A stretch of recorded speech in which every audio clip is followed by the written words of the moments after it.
Welcome to this explainer. Today we're going to break down the incredible story Deep Water by William Douglas. We'll start with who William Douglas is, look at some important story vocabulary, dive into the YMCA pool misadventure, see exactly how he overcame his deep fear, and finally understand the main theme of the story. Alright, Section 1. Who is William Douglas? So William Douglas was born in Mane, Minnesota, and he actually taught high school in Yakima for a while.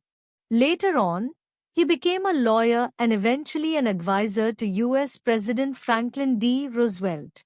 He even became the longest-serving justice in Supreme Court history, serving for 36 whole years.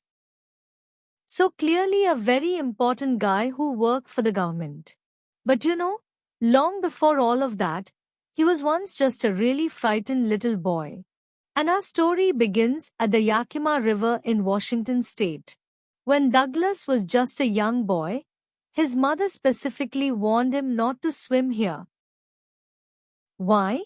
Well, she told him the river was incredibly dangerous and that people had actually drowned in that very water.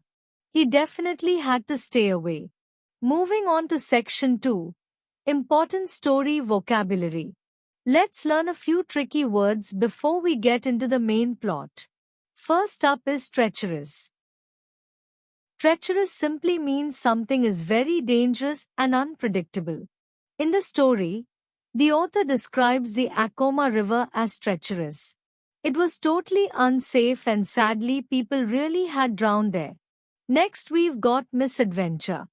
A misadventure is basically a bad or unlucky accident, just a really terrible event. And honestly, this is the exact perfect word to describe what happened to young Douglas at the YMCA swimming pool. Then there's the phrase, subdued my pride. This means forcing yourself to stop feeling shy or overly proud. See, Douglas had really skinny legs as a kid, and he was super shy about showing them in a swimsuit. But he subdued his pride.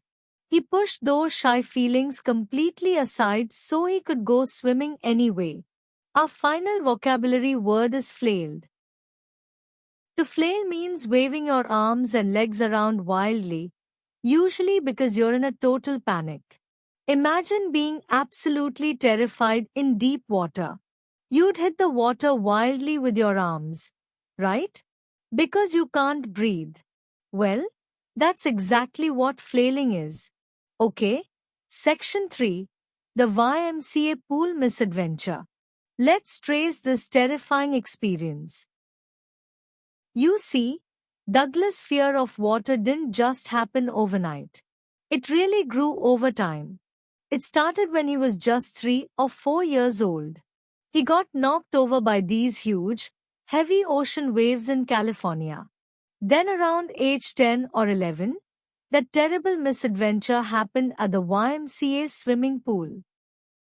And as he grew into an adult, this haunting fear completely ruined his fishing and boating trips. The fear just got worse and worse over his entire life. Let's look a little closer at that terrible misadventure. Douglas was sitting by the pool, totally alone. Suddenly, an older boy came over, picked him right up and threw him into the deep end. And it was 9 feet deep. Douglas completely panicked and flailed in the water. He felt this rigid terror. He was literally stiff with fear and couldn't even breathe. He tried to make a plan to jump up from the bottom, but the plan completely failed. He just couldn't reach the top.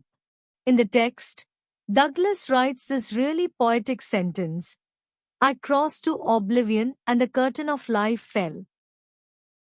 Now that might sound a bit complicated, but it simply means he passed out from being in the deep water. His mind went totally dark, and he genuinely thought he was going to die. Thankfully, the very next thing he remembers is waking up completely safe beside the pool. That brings us to Section 4, Overcoming the Deep Fear. How did he finally beat this terror? Well, Douglas hired an instructor to help him and they took it step by step. Step 1. He used a belt and a rope attached to a pulley so he could swim back and forth safely. Step 2. He practiced putting his face under the water to exhale or breathe out and then raised putting his face under the water to exhale or breathe out and then raised his nose out of the water to inhale or breathe in. And finally, step 3. He literally just kicked with his legs for weeks until they finally relaxed. That's exactly how the instructor built a swimmer out of Douglas, piece by piece. But learning in a safe little pool just wasn't enough for him. Douglas had to truly test himself. So he went out entirely alone to big, open waters. He swam to whole miles across Lake Wentworth in New Hampshire. He swam in the freezing cold water of the Mead Glacier. And whenever he felt scared out there, all alone in the deep water, he actually talked back to his fear. He confronted Mr. Terror head-on. He had to prove to himself without a doubt that his fear was completely gone. And finally, Section 5, Understanding the Main Theme. This is the big moral lesson of the whole story. Douglas learned a massive lesson here. And it's perfectly captured by a famous quote from his friend, President Franklin D. Roosevelt. The quote goes, "All we have to fear is fear itself." Think about that. It means the real danger for Douglas wasn't actually the water.